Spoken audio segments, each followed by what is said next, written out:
Bismillahirrahmanirrahim. Alhamdulillahirabbil alamin wa bihi nasta'in ala umuri dunya waddin. Wa sallallahu alaihi wasallam Muhammad khatamin nabiyyin wa ala alihi wa sahbihi ajma'in. Allahumma salli ala sayyidina Muhammad tibbil qulubi wa dawaiha wa sihhatil abdani wa shifaiha wa nuril absar wa dhiyaiha wa qutil arwah wa ghizaiha wa ala alihi wa sahbihi wa barik wa sallim. Rabbi shrah li sadri wa yassir li amri wa hlul 'uqdatam min lisani yafqahu qawli wa saddid lisani wahdi qalbi bihaqqi sayyidina Rasulillah sallallahu alaihi wasahbihi wa baraka wa sallam. Allahumma inna nastawdi'uka ma qara'nahu aw naqra'u fi hadzal majlis wa ma qablahu wa ma ba'dahu fahfaz 'alaina hatta taruddahu ilaina waqta ihtiyajina ilahi arhamar rahimin. Allahumma 'allimna 'ilman hatta na'rifu bihi kaifa najika ya Rabb ya Rahman. Allahumma aftah 'alaina futuhal 'arifina bika ya Rabb ya Rabbal alamin. Amma ba'du. Assalamualaikum warahmatullahi wabarakatuh. Kepada tuan-tuan puan-puan yang sedang bersama live kita di Kubak Center dalam kapsul 15 minit Asmaul Husna pada hari ini, pada siri yang ke-31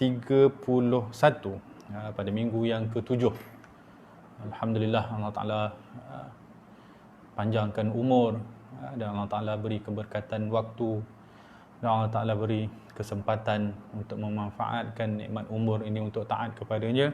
Kita harapkan selama 17 minggu ni dalam siri yang ke-31, maksudnya 31 pertemuan, kita berdoa kepada Allah SWT moga diterimalah detik-detik waktu kita yang kita laburkan untuk Allah Ta'ala ini, agar ia menjadi saksi baik di hari akhirat kelak. Amin. InsyaAllah hari ini kita berkongsi dengan nama Al-Ghafur. Al-Ghafur. Naam, Al-Ghafur.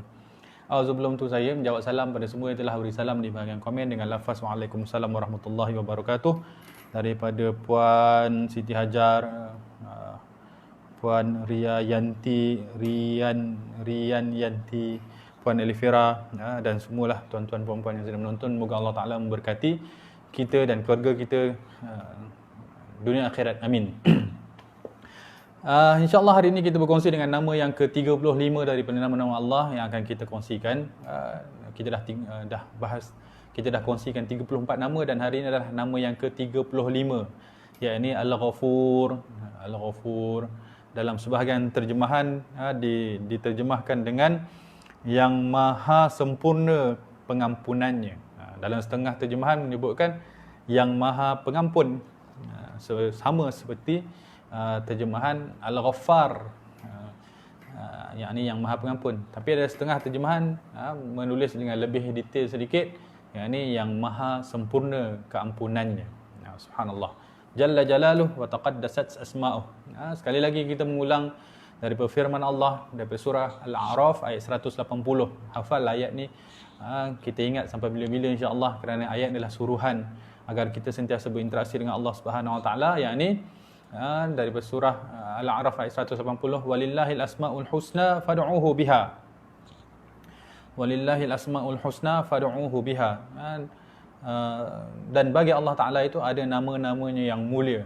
Nama-namanya yang mulia. Maka serulah nama-nama tersebut di dalam doa-doa kita kepada dia, agar kita fokus kepada berinteraksi dengannya lebih banyak berbanding fokus kepada meminta apa yang kita ingin daripadanya.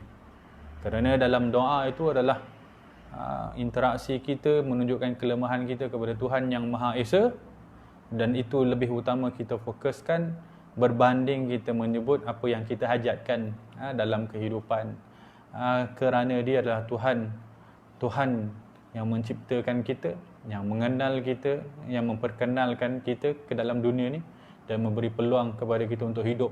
Maka terlebih utama kita memandang, hati kita memandang kepada nama-namanya berbanding hati kita fokus kepada apa yang kita mahu. Kerana itu walillahil asma'u husna fad'uuhu biha. Maka berdoalah dengan nama-nama tersebut. Dengan kata lain, kalau minta pun mintalah dengan nama-nama tersebut. Dengan kata lain, fokuslah pada nama-nama tersebut dalam doa-doa kita, insya-Allah.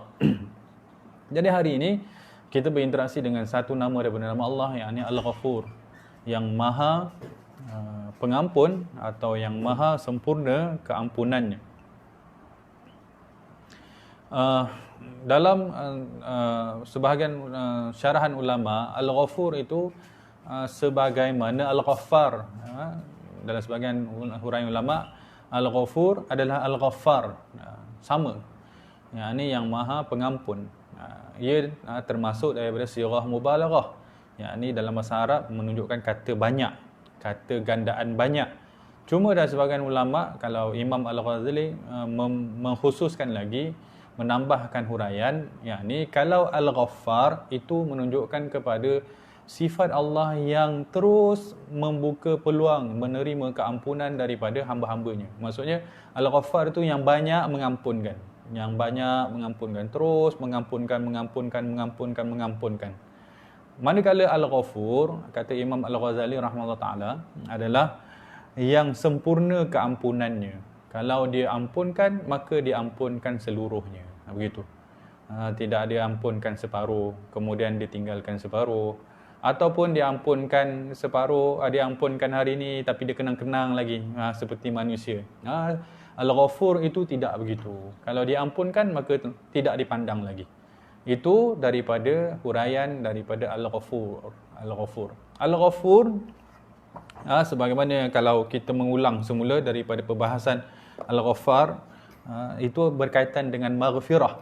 Maghfirah bermaksud keampunan. Keampunan itu maksudnya menutup. Ghafara kalau dalam bahasa Arab itu maksudnya menutup. Maghfirah itu adalah maksudnya menutup kepada dosa-dosa yang telah dilakukan oleh kita, hamba-Nya Allah. Ketika mana kita memohon keampunan daripada Allah, maka Allah memberi maghfirahnya. Dengan kata lain, Allah Ta'ala menutup dosa-dosa tersebut daripada termasuk akan dihitung di hari akhirat kelak. Maka maghfirah itu satu nikmat besar yang Allah Ta'ala kurniakan kepada kita, hamba-Nya, di dunia ini ataupun di akhirat kelak, insya-Allah. Amin. Kemudian disebutkan Al-Ghafur, dia menerima taubatnya dan menutupi kekurangan-kekurangan daripada kesalahan-kesalahan hamba-Nya, dan dalam masa yang sama dia memalingkan mereka kepada kebenaran dengan kurniaan agungnya. Maksudnya bagi orang yang telah menerima keampunan daripada Allah, maksudnya dia sedang menerima jalan baru dalam kehidupannya, menghala kepada keredaan Allah. Dengan kata lain, orang yang melakukan kesilapan, dia sedang melalui satu jalan yang mana jalannya itu terpesong daripada laluan yang diredai oleh Allah. Apabila dia memohon keampunan daripada Allah dan Allah Ta'ala memberi keampunan kepadanya, maka Allah Ta'ala halakan semula dia kepada jalan tersebut. Sebab itu sebahagian ulama cuba memahamkan kita, jalan maksiat itulah jalan kesesatan. Kesesatan daripada apa? Kesesatan daripada jalan yang diredai oleh Allah. Kerana jalan yang diredai oleh Allah itu hanya satu, hanya jalan yang lurus, siratal mustaqim, lurus saja jalannya. Adapun jalan yang terpesong daripada itu adalah jalan-jalan maksiat. Maksiat adalah pengkhianatan. Pengkhianatan ni maksudnya kegelinciran daripada jalan yang lurus tersebut. Lalu orang yang mendapat keampunan daripada Allah setelah dia meminta ampun daripada Allah, maka Allah halakan semula kepada jalan tersebut. Maksudnya orang yang mendapat pengampunan daripada Al-Ghafur, bukan Al-Ghaffar saja, Al-Ghafur, bukan sahaja dia diampunkan dosanya, tetapi juga dia dihalakan kepada jalan yang diredainya. Di sebalik Al-Ghafur ataupun di sebalik maghfirah yang diberikan oleh Al-Ghafur itu, terdapat pelbagai jenis nikmat-nikmat yang baru yang Allah Ta'ala kumpulkan ke dalam ataupun kepada diri seseorang. Dia bukan sekadar diampunkan, tapi dia dihalakan ke jalan yang benar. Maksudnya Allah Ta'ala bimbing pula dia dan Allah Ta'ala beri perhatian kepada dia. Boleh itu dari sudut sebahagianlah makna Al-Ghafur yang ditulis ataupun disebut oleh ulama. Adapun penghayatan daripada nama Al-Ghafur itu, kata ulama, ada dua bahagian. Yang pertamanya adalah kembali kepada perbuatan, yang kedua balik kepada aspek penghayatan hati. Daripada aspek penghayatan tubuh badan ataupun tubuh badan, kata ulama, anggota ini tidak melakukan keburukan kepada orang yang menyalahi kita ataupun orang yang melakukan kekasaran kepada kita. Ataupun kata ulama daripada penghayatan nama Al-Ghafur dalam bagi seseorang mukmin ataupun seorang hamba Allah adalah memaafkan kepada orang yang mengasari dia. Sebagaimana Allah Ta'ala memaafkan kita atas pengkhianatan kita dalam kehidupan ni terhadapnya, langgar perintah, tidak taat kepada perintah, buat larangan. Tapi masih lagi, bila mana kita memohon ampun daripada Allah, maka Allah tetap berikan kepada kita. Maksudnya Allah Ta'ala ni bukan terasa hati macam manusia. Oh, kalau orang buat salah pada kita, udahlah, tak nak maaf lah. Itu tidak ada sifat ghafur dalam diri hamba tersebut. Adapun orang yang ada sifat ghafur dalam dirinya, maka mudah dia memaafkan kepada orang lain. Kalau sebahagian syarahan guru kita, dia sebut, beliau menyebutkan bahawa manusia ni boleh sedih dengan kekasaran manusia. Tapi janganlah lama-lama sangat kita memendam rasa tersebut. Kerana kita ingin jadi hamba yang diredai oleh Allah. Dan Allah datangkan ujian daripada manusia lain untuk kita supaya Allah ingin, kerana memberi peluang kepada kita untuk melakukan apa yang Allah Ta'ala redha, yakni memaafkan. Sebab tu kata ulama, pintu ujian bagi manusia ini adalah manusia lain. Yang didatangkan manusia lain kepada kita itu kerana ujian daripada Allah untuk melihat apakah kita ini sedia menerima ujian daripada Allah untuk mendapat redha daripada dia. Maka redha Allah itu mahal, maka ujiannya juga besar. Jadi bagi menangani ataupun memperolehi hadiah yang mahal daripada Allah itu, yakni redha-Nya itu, maka kita perlulah melakukan sesuatu yang disukai oleh dia.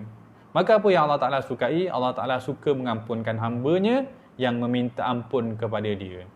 Maka kita suka memaafkan orang lain kerana sifat memaafkan orang lain itu adalah sifat yang disukai oleh Allah. Maka ketika mana kita mencintai sifat yang disukai oleh Allah, kita berharapkan Allah mencintai kita kerana kita mencintai sifatnya, yakni sifat Allah tersebut. Itu daripada satu aspek penghayatan kehambaan. Maka tidak ada dendam yang lama-lama lah. Sebab tu Islam pun kata janganlah gaduh lebih daripada 3 hari kan. Hilang sifat pemaaf tu, maka ditakuti hilang jalan untuk dapat redha Allah Subhanahu wa Ta'ala. Kalau merajuk pun sekejap-sekejap sudahlah kan. Moga-moga Allah Ta'ala balas sifat belas kasih ataupun sifat terbuka kita kepada orang melakukan kesalahan. Kemudian dari sudut penghayatan hati, kata para ulama, di situ ada hubungan kepada Allah pada aspek ketika mana kita tahu Allah Ta'ala membuka peluang kepada hamba-hambanya yang melakukan kesilapan, maka teruslah kita meminta ampun kepada Allah. Daripada satu ciri, Allah Ta'ala menyebutkan dalam Al-Quran, innallaha yuhibbut tawwabin wa yuhibbul mutatahhirin. Allah Ta'ala cinta kepada golongan yang bertaubat dan cinta kepada golongan yang sentiasa membersihkan, menyucikan diri. Jadi golongan yang bertaubat adalah golongan yang sentiasa minta ampun kepada Allah Subhanahu wa Ta'ala. Dengan kata lain, dia menyedari dia adalah orang yang sentiasa melakukan kesalahan dan kesilapan. Maka sebagai hamba yang lemah dan pasti melakukan kesalahan, jangan ditangguh-tangguhkan meminta ampun tersebut. Maka kita ambil peluang selagi diberi hayat hidup umur ini, teruslah minta ampun kepada Allah. Kalaupun kita tak tahu apa yang di ruang mana kita salah. Tak tahu bukan bermakna tidak ada. Ada, tapi kita tak perasan di ruang yang mana. Maka kita tetap meminta ampun kepada Allah. Jadi hati kita, kata ulama, sentiasa mencari-cari kelemahan diri untuk meminta ampun kepada Allah. Kalaupun kita tidak jumpa kelemahan tersebut, kita tetap minta ampun kepada Dia. Kerana mungkin ada sisi-sisi yang kita tidak nampak dalam diri kita yang telah melakukan kesalahan tersebut. Sebagai hamba, itulah ciri-ciri, ciri-ciri yang tertinggi dalam dirinya yang terus minta maaf. Dan satu aspek yang lain, dari sudut penghayatan Al-Ghafur dalam kehidupan adalah yakinilah bahawa Allah Ta'ala akan memberi keampunan kepada siapa saja yang minta ampun. Dan jangan ada buruk sangka kepada Allah Subhanahu wa taala setelah mana kita minta ampun, kemudian didatangkan ujian dalam kehidupan kita, kita kata ini Allah Taala nak balaslah kepada kita ni. Allah Taala itu tidak ada sifat macam kita yang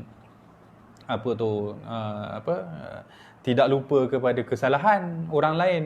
Itu manusia. Tuhan tidak begitu. Ini sebab saya berdosa lah dulu ni, Allah Taala nak balas ni. Setelah kita minta ampun, kita nak kata Allah Taala buat begitu. Sedangkan keampunan kita yang kita minta kepada Allah tu dijamin oleh Allah akan diampunkan. Tiba-tiba kita kata Allah nak balas dendam kerana dosa kita yang telah kita minta ampun tu. Itu tak ada adab kepada Allah Subhanahu Wa Taala. Bahasa yang kurang baiklah kepada Allah Subhanahu Wa Taala. Kerana ulama menyebutkan siapa sahaja yang diberi ruang untuk minta ampun kepada Allah, melafazkan astaghfirullah daripada hati yang tulus paling dalam dirinya, maka itu keampunan yang akan pasti diberikan oleh Allah Subhanahu Wa Taala, yang tidak akan Allah Taala perhitungkan semula. Kalau diberi ujian setelah itu bukan kerana dosanya lalu, tapi kemungkinan besar untuk menaikkan darjatnya. Dan itu lebih menyenangkan fikiran kita apabila kita menerima ujian daripada Allah untuk naik darjat berbanding dibalas dendam oleh Allah. Orang sebut Allah nak balas dendam lah, Allah Ta'ala nak balas dari perbuatan buruk saya. Itu menyempitkan hubungan kita kepada Allah. Sedangkan Allah tu ada Ar-Rahim dalam sifatnya, pada namanya, yang maha mengasih. Walaupun ada Al-Muntaqim, tapi sifat rahmatnya itu lebih besar daripada sifat Muntaqim tersebut. Subhanallah, bagi orang yang telah minta ampun daripada Allah pasti mendapat kasih sayang daripada Allah. Maka jangan ada buruk sangka kita kepada Allah. Fikir yang lebih tinggi daripada itu, bahawa Allah Ta'ala nak naikkan darjat kita dengan ujian, itu lebih melapangkan diri kita, melapangkan fikiran kita dan menaikkan motivasi kita, kerana kita nak naik pangkat di sisi Allah Subhanahu Wa Ta'ala dengan ujian yang berikan. Al-Ghafur itu tidak memberi, tidak terkenang-kenang dengan kesalahan masa lalu. Tidak, Tuhan tidak begitu. Allah Ta'ala tidak begitu. Kesempurnaan, keampunannya itu total, mutlak. Kalau dah diberikan dan tidak akan dipandang pula dan ditagih-tagih pula setelah itu. Saya nak maaf lah, hari ni saya tak nak maaf lah. Macam orang budak-budak bagi, hari ni maaf lah, esok tak maaf lah. Itu budak-budak, Tuhan tidak begitu. Jadi jangan ada sangka buruk kepada Allah Ta'ala dalam keampunannya. Itu dari sudut penghayatan, sedikit huraian lah, penghayatan kehambaan daripada Al-Ghafur. Kemudian disebutkan perkongsian kelebihan mengamalkan zikir Al-Ghafur disebutkan di sini adalah Allah Ta'ala akan mengampunkan dosa orang yang minta ampun. Jadi kalau kita ada dosa yang kita sesali, maka ulama menyebutkan selain daripada lafaz istighfar, astaghfirullah, maka lazimilah lafaz Ya Ghafur, Ya Ghafur, Ya Ghafur. Dan daripada kelebihan mengamalkan Ya Ghafur ini, ulama menyebutkan akan Allah Ta'ala gantikan keburukan yang telah kita lakukan itu dengan kebaikan. Sebagaimana yang disebutkan tadi, Allah Ta'ala akan halakan kita kepada jalan-jalan yang dia redai, jalan-jalan ketaatan, jalan-jalan kehambaan yang dia redai untuk kita melakukannya. Maka teruslah melakukan, berzikir dengan Ya Ghafur, Ya Ghafur. Bukan tentang dosa yang kita lakukan, tapi tentang meminta keampunan terhadap dosa yang telah kita lakukan. Dikenang-kenang saja dosa yang telah lakukan tapi tak ambil tindakan untuk bertaubat, itu bukan satu kebaikan lah. Kita minta ampun dan kita ambil tindakan untuk tebus kesalahan tersebut. Antaranya dengan kita amalkan Ya Ghafur, Ya Ghafur, Ya Ghafur. Selain daripada itu, kata ulama, kelebihannya juga lidaf'il alam, untuk menolak keburukan ataupun merawat kesakitan. Barang siapa yang membaca Sayyidul Istighfar, ada Sayyidul Istighfar, nanti kalau nak Google boleh, Allahumma anta rabbi la ilaha illa anta khalaqtani wa ana abduka wa ana ala ahdika wa wa'dika mastata'tu abu'u laka bi ni'matika alayya wa abu'u bi dhanbi faghfirli fa innahu la yaghfiru dhunuba illa anta a'udzubika min syarri ma sana'tu wa abu'u bi dhanbi, mana ke tadi? Abu laka bi dhanbi faghfirli fa innahu la yaghfiru dhunuba illa anta. Barang siapa yang melazimi, disebutkan melazimi Sayyidul Istighfar ini, maka Allah Ta'ala akan memudahkan baginya segala urusan dan Allah Ta'ala akan meringankan kesakitan. Allah Ta'ala meringankan kesakitan. InsyaAllah disebutkan di sini. Jadi amalkanlah, kalau ada sebarang kesakitan tu, mohon ampun daripada Allah dengan dibaca Sayyidul Istighfar. Itu juga mujarab untuk merawat kesakitan. Mungkin saja sakit itu untuk menghapus dosa kan. Jadi bila kita minta ampun daripada Allah, bukan saja diampunkan dosa tapi diringankan kesakitan dugaan. Boleh, wallahu alam. Sekadar itu perkongsiannya. InsyaAllah esok kita akan kongsikan nama yang bukan esok, minggu depan. Minggu depan, Isnin minggu depan kita kongsi nama Asy-Syakur, yang maha berterima kasih. Terjemahkan begitu. Wallahu alam. Sekadar itu perkongsian kita pada hari ini. Kita doa kepada Allah SWT moga dipanjangkan umur kita dalam dan diberi nikmat ketaatan setelah itu, dan diterima segala amalan yang kita lakukan, dijadikan setiap detik waktu kita itu adalah detik ketaatan kepada Allah, dibantu kita di dalam urusan dunia kita, diberi kesihatan seluruhnya insya-Allah, diberkati ahli keluarga kita dan diberkati rezeki kita dan jadi asbab untuk masuk syurga-Nya. Amin. Sekadar itu wallahu alam. Assalamualaikum warahmatullahi wabarakatuh.